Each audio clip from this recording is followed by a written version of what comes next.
Welcome to Freshest Cream Presents Atari Showdown, Pac-Man vs. E.T. Let's start off with Pac-Man.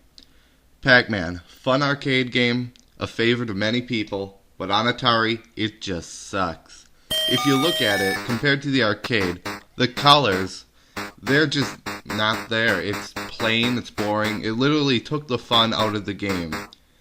Pac-Man eats lines. You think of the arcade? He eats dots, power pellets. Nope, lines here. The ghosts, they flash. You think, oh, solid ghosts. The only time they should be flashing is when they're going from edible to not edible. But because they're flashing all the time, you can't really tell. So you don't know if you can eat the ghost or you can't eat the ghost. They're so plain you can't even tell if they're blue or not. That's what sucks about this. If you look at Pac-Man, whenever he goes up or down, he never looks up or down. The mazes, not the one from the arcade. There's one maze, and it's really the same. It's repetitive. If you go in the bottom tube, come out the top, it takes like forever to go from one side to the other. I don't know what they were thinking. To die. It's so easy to die. You can't even believe it. If one pixel of yourself touches a ghost, you're dead. They try to make up for this by giving you like an extra 2 lives, but it really doesn't help. Pac-Man has an eye.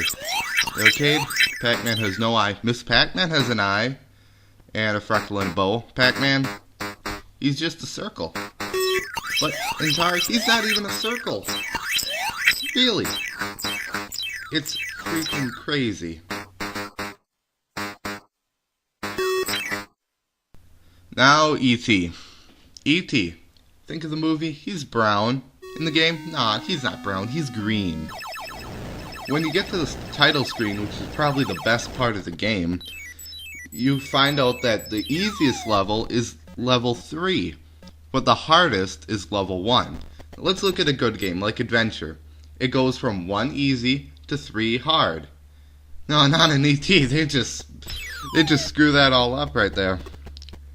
The button, the action button, it always changes. You gotta be looking at the top of the screen to see what you're doing or whatever the button does. It's crazy.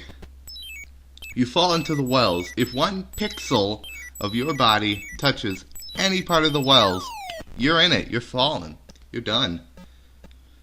It's really hard to get out too, because you get to the top, you think you're on land, and then whoops, you fell back into the well. The FBI and scientists are really annoying too. They just grab you and take you to the whatever. It kind of looks like a Roman Colosseum or whatever, but who knows. This game was made in 5 weeks. That's it. It's like all of a sudden they got, oh, we got to make this game for this movie that's huge. And this is what they came up with. Yeah. You're supposed to find pieces of a phone and then call home, which is like the movie, but it's really, really crappy. You don't want to play this. Believe me, I have both of these games. You don't want to play either one. Just stick to Halo or Call of Duty or whatever you like.